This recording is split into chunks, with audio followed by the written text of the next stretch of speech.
नमस्कार। Vision IAS के news today के इस अंक में आप सभी का स्वागत है। इस अंक में हम आपके लिए लेकर आए हैं यूपीएससी परीक्षा की दृष्टि से महत्वपूर्ण कुछ अहम खबरें। इस अंक के साथ मैं हूँ दिव्या तोमर।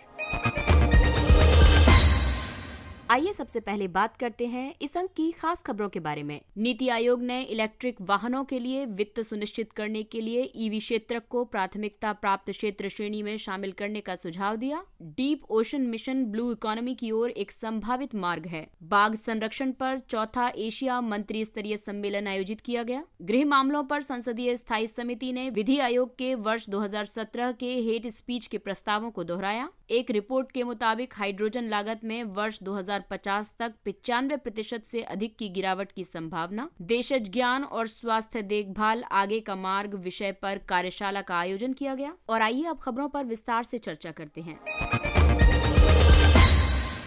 नीति आयोग ने इलेक्ट्रिक वाहन क्षेत्र को प्राथमिकता प्राप्त क्षेत्र उधार श्रेणी में शामिल करने का सुझाव दिया है। हाल ही में NITI Aayog, Rocky mountain institute और आरएमआई इंडिया ने banking on electric vehicles in India शीर्षक से एक रिपोर्ट जारी की है। ये इलेक्ट्रिक वाहन क्षेत्र को खुदरा ऋण के लिए प्राथमिकता प्राप्त क्षेत्र के रूप में मान्यता देने के महत्व को रेखांकित करती है। इलेक्ट्रिक वाहनों को प्राथमिकता प्राप्त क्षेत्र उधार श्रेणी में शामिल करना चाहिए। इससे वित्तीय क्षेत्र आवश्यक पूंजी जुटाने के लिए प्रोत्साहित होंगे। भारतीय रिजर्व बैंक ने वर्ष 1972 में पीएसएल संबंधी दिशा निर्देश प्रस्तुत किए थे। इनका उद्देश्य समाज के कमजोर वर्गों तक वित्तीय पहुँच का विस्तार करना था। ये कार्य प्राथमिकता वाले क्षेत्रों के लिए ऋण की सीमा को बढ़ाकर किया जाना था। आपको बता दें कि प्राथमिकता प्राप्त क्षेत्र में उच्च रोजगार पैदा करने और गरीबी को समाप्त करने की क्षमता है, लेकिन इस क्षेत्र को बहुत कम बैंकिंग सुविधाएं प्राप्त हैं। इस ऋण को प्राप्त करने की पात्रता रखने वाले वर्तमान प्राथमिकता प्राप्त क्षेत्रों में शामिल हैं कृषि, सूक्ष्म लघु और मध्यम उद्यम, आवासन, नवीकरणीय ऊर्जा, शिक्षा, सामाजिक बुनियादी ढांचा, निर्यात ऋण, स्वयं सहायता समूह और स्टार्टअप और समाज के कमजोर वर्ग। इलेक्ट्रिक वाहनों के लिए वित्त पोषण बढ़ाने के लिए पीएसएल की क्षमता की बात करें तो पीएसएल श्रेणी में इलेक्ट्रिक वाहनों को शामिल करने से बैंकों को इस क्षेत्र के लिए ऋण बढ़ोतरी के लिए प्रत्यक्ष रूप से बढ़ावा दिया जा सकता है। इससे बैंक प्राथमिकता प्राप्त क्षेत्र के लक्ष्यों के रूप में इलेक्ट्रिक वाहनों को वित्त प्रदान कर सकेंगे। भारत के वित्तीय उद्योग में इलेक्ट्रिक वाहनों के महत्व को संस्थागत स्वरूप प्रदान किया जा सकता है। इसके अलावा इलेक्ट्रिक वाहनों को खुदरा ऋण वाली श्रेणी में शामिल करने से बाजार को इस क्षेत्र के प्रति सरकार की प्रतिबद्धता का संकेत दिया जा सकता है। इससे इलेक्ट्रिक वाहन क्षेत्र के प्रति निवेशकों के विश्वास में वृद्धि होने की संभावना है। प्राथमिकता प्राप्त क्षेत्र से संबंधित दिशा निर्देशों में स्वच्छ ऊर्जा प्रौद्योगिकियों को शामिल किया गया है। जैसे कृषि के लिए ऋण संबंधी दिशा निर्देशों की बात करें तो इसमें किसानों के लिए सौर उपकरणों के लिए ऋण प्रदान किया गया है। स्वच्छ ऊर्जा प्रौद्योगिकियों में शामिल है स्टैंड अलोन सौर कृषि पंपों की स्थापना और ग्रिड से जुड़े कृषि पंपों को सौर ऊर्जा से संचालित करना। बंजर या पड़ती भूमि पर या किसान के स्वामित्व वाली कृषि भूमि में स्टिल्ट्स यानी शहतीरों पर सौर ऊर्जा संयंत्रों की स्थापना। और नवीकरणीय ऊर्जा की बात करें तो इसमें ऋण संबंधी दिशा निर्देशों में वाणिज्यिक उधारकर्ताओं के लिए 30 करोड़ रुपए और परिवारों के लिए 10 लाख रुपए तक के ऋण को सुनिश्चित किया गया है। इसमें जो प्रौद्योगिकियां शामिल हैं वे हैं सौर ऊर्जा आधारित विद्युत जनरेटर, बायोमास आधारित विद्युत जनरेटर, पवन चक्कियां, सूक्ष्म जल संयंत्र आदि। इसके अलावा नवीकरणीय ऊर्जा आधारित सार्वजनिक उपयोगिताएं जैसे कि स्ट्रीट लाइटिंग व्यवस्था और दूरस्थ गांवों का विद्युतीकरण। अगली खबर ब्लू इकोनॉमी से संबंधित है। Deep ocean mission blue economy की ओर एक संभावित मार्ग है। नौसेना प्रमुख और सरकार ने डीप ओशन मिशन के लिए सहयोग में वृद्धि करने संबंधी उपायों पर चर्चा की। डीप ओशन मिशन का उद्देश्य संसाधनों के लिए गहरे समुद्र में अन्वेषण करना है। साथ ही ये महासागरीय संसाधनों के संधारणीय उपयोग के लिए गहन समुद्री प्रौद्योगिकियों के विकास पर भी केंद्रित है। इस मिशन को 5 वर्षों की अवधि के लिए चरणबद्ध तरीके से लागू किया जाएगा। इसके तहत कुल 4077 करोड़ रुपए का बजटीय प्रावधान किया गया है। पृथ्वी विज्ञान मंत्रालय डीप ओशन मिशन का नोडल मंत्रालय है। डीप ओशन मिशन के प्रमुख घटकों की बात करें तो इसमें गहरे समुद्र में खनन और मानव युक्त पनडुब्बी के लिए प्रौद्योगिकियों का विकास शामिल है। इस घटक के तहत इसका उद्देश्य ये है कि एक मानव युक्त पनडुब्बी विकसित की जाएगी। ये 3 लोगों को समुद्र में 6000 मीटर की गहराई तक ले जाने में सक्षम होगी। मध्य हिंद महासागर में बहुतात्विक पिंडों यानी पॉलीमेटेलिक नोड्यूल्स के खनन के लिए एक एकीकृत खनन प्रणाली का विकास किया जाएगा। दूसरा घटक है महासागरीय जलवायु परिवर्तन सलाहकार सेवाओं का विकास करना। इसके तहत मौसमी से लेकर समय के 10 वर्षीय पैमाने पर महत्वपूर्ण जलवायु कारकों के पूर्वानुमानों को समझना और प्रसारित करना शामिल है। तीसरा घटक है गहरे समुद्र में जैव विविधता की खोज और संरक्षण के लिए तकनीकी नवाचार। इसके तहत सूक्ष्म जीवों सहित गहरे समुद्र की वनस्पतियों और जीवों की खोज करना शामिल है। साथ ही गहरे समुद्र के जैव संसाधनों के संधारणीय उपयोग पर अध्ययन करना भी शामिल है। इसके अलावा चौथा घटक है गहन समुद्री सर्वेक्षण और अन्वेषण। इसका उद्देश्य है हिंद महासागर के मध्य महासागरीय कटक से संबद्ध क्षेत्र में बहुतात्विक हाइड्रोथर्मल सल्फाइड खनिज भंडारों का पता लगाना और उनकी पहचान करना। और पांचवा घटक है महासागर से ऊर्जा और ताजा जल। इस घटक के अंतर्गत अपतटीय महासागरीय तापीय ऊर्जा परिवर्तन यानी ओटेक द्वारा संचालित विलवणीकरण संयंत्र के लिए अध्ययन और विस्तृत इंजीनियरिंग डिजाइन तैयार करना शामिल है। और इसका अंतिम घटक है समुद्री जीव विज्ञान के लिए उन्नत समुद्री स्टेशन। इस घटक का उद्देश्य है समुद्री जीव विज्ञान और इंजीनियरिंग के क्षेत्र में मानव क्षमता और उद्यम का विकास करना। ये घटक अनुसंधान को औद्योगिक अनुप्रयोग और उत्पाद विकास में बदलेगा।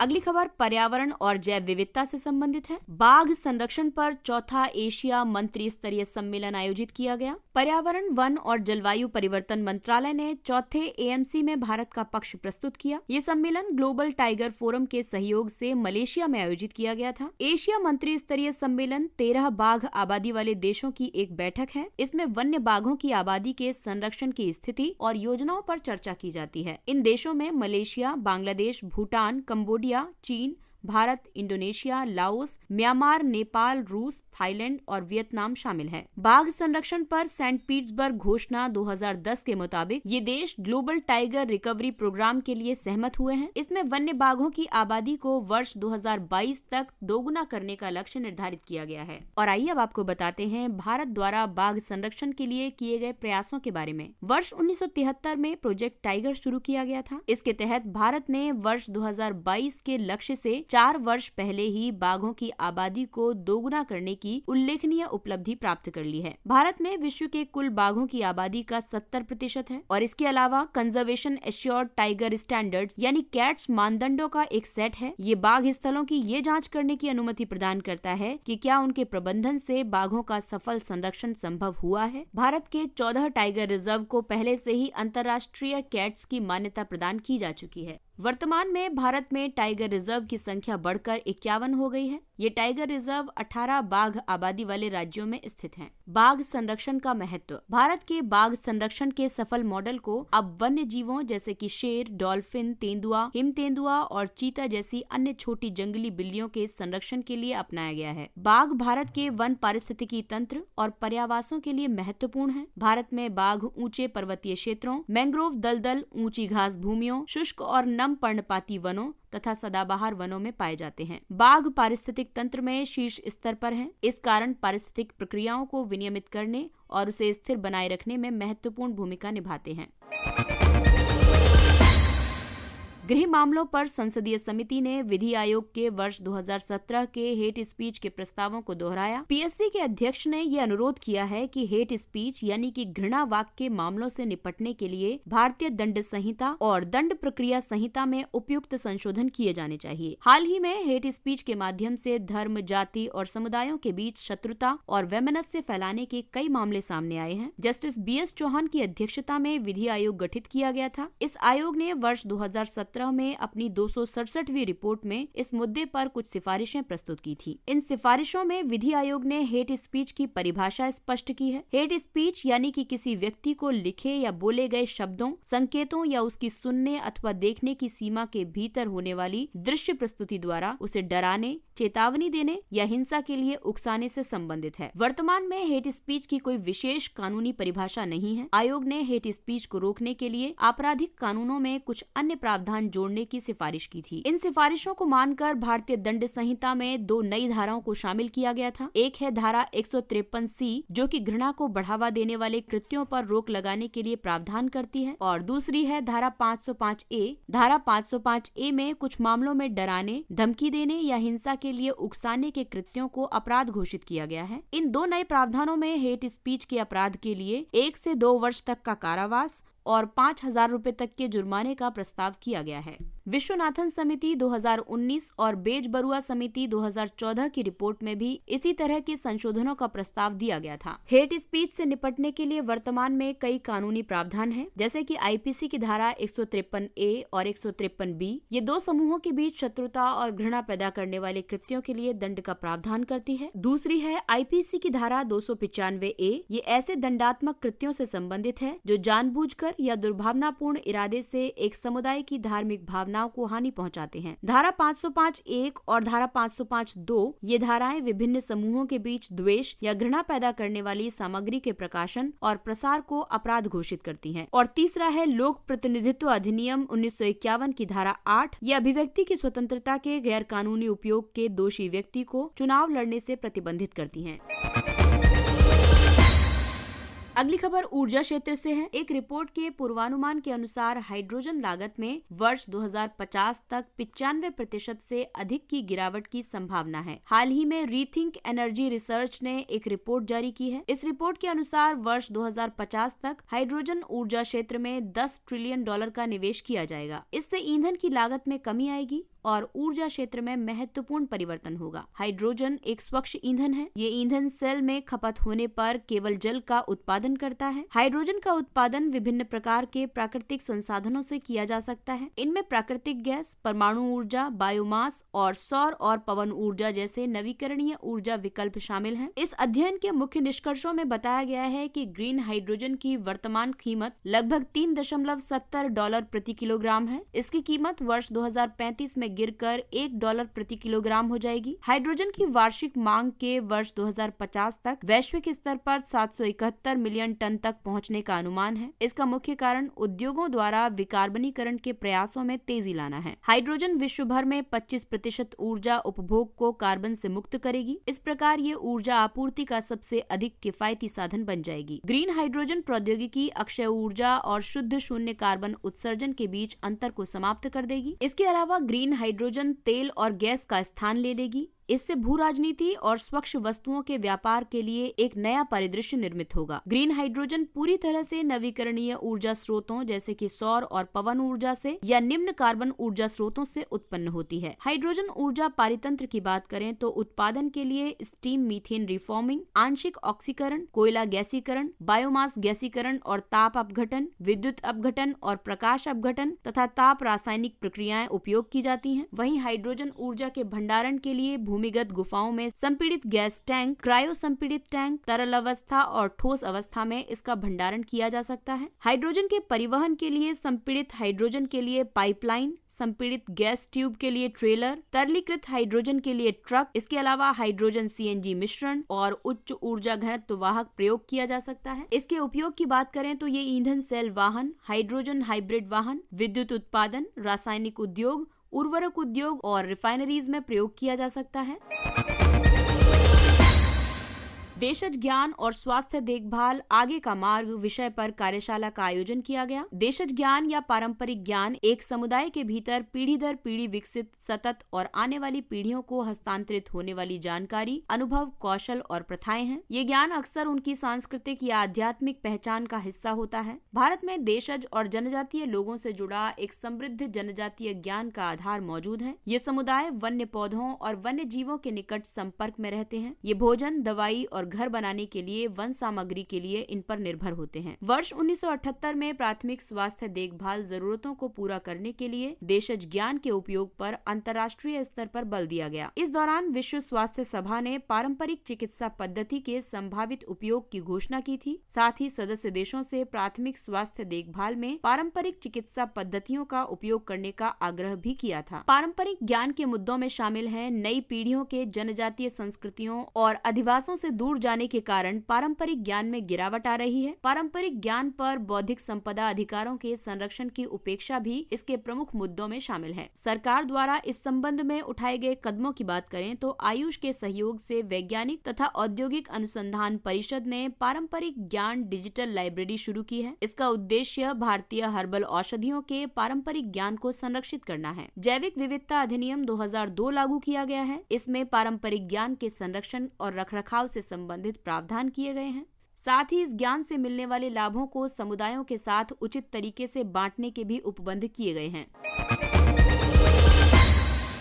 आइए बात करते हैं कुछ अन्य महत्वपूर्ण सुर्खियों के बारे में। मणिपुर, मेघालय और त्रिपुरा का 50वां राज्य स्थापना दिवस। तीनों उत्तर पूर्वी राज्यों को पूर्वोत्तर क्षेत्र पुनर्गठन अधिनियम 1971 के तहत पूर्ण राज्य का दर्जा प्राप्त हुआ था। त्रिपुरा और मणिपुर की पूर्ववर्ती रियासतों को अक्टूबर 1949 में भारतीय संघ में शामिल किया गया था। बाद में 21 जनवरी 1972 को इन राज्यों को पूर्ण राज्य बनाया गया था। इस तिथि को पूर्ण राज्य बनने से पहले तक मेघालय असम का हिस्सा था।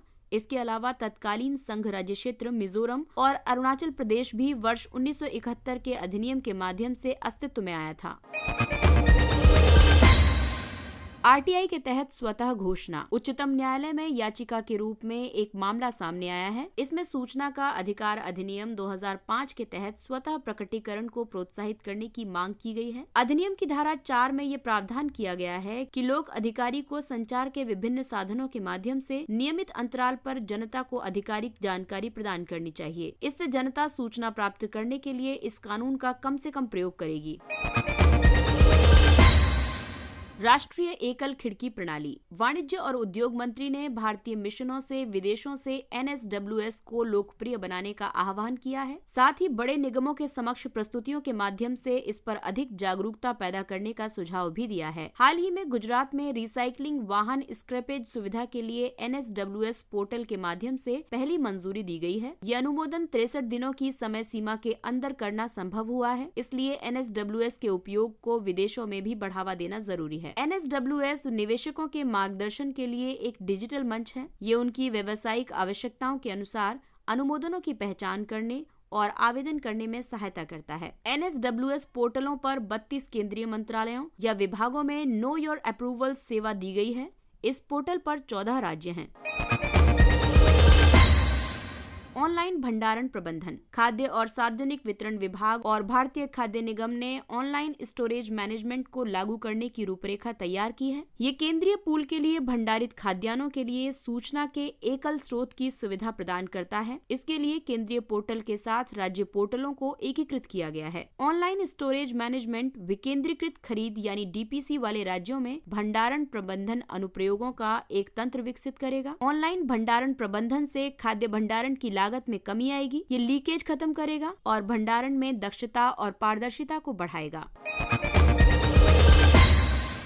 स्टार्टअप्स पर नेस्कॉम की रिपोर्ट। इस रिपोर्ट के मुताबिक वर्ष 2021 में भारत में 2250 से ज्यादा स्टार्टअप्स अस्तित्व में आए। इसमें पिछले वर्ष की तुलना में लगभग 600 स्टार्टअप्स ज्यादा हैं। स्टार्टअप्स ने वर्ष 2021 में 24.1 बिलियन अमेरिकी डॉलर जुटाए थे। ये कोविड पूर्व स्तरों की तुलना में 2 गुना ज्यादा हैं। स्टार्टअप्स ने 6,60,000 प्रत्यक्ष रोजगार और 34.1 लाख से ज्यादा अप्रत्यक्ष रोजगार प्रदान किए हैं। वर्ष 2021 में ब्रिटेन, अमेरिका, इजराइल और चीन की तुलना में भारतीय स्टार्टअप द्वारा किए गए सौदों और स्टार्टअप्स की संख्या के मामले में उच्चतम विकास दर रही है।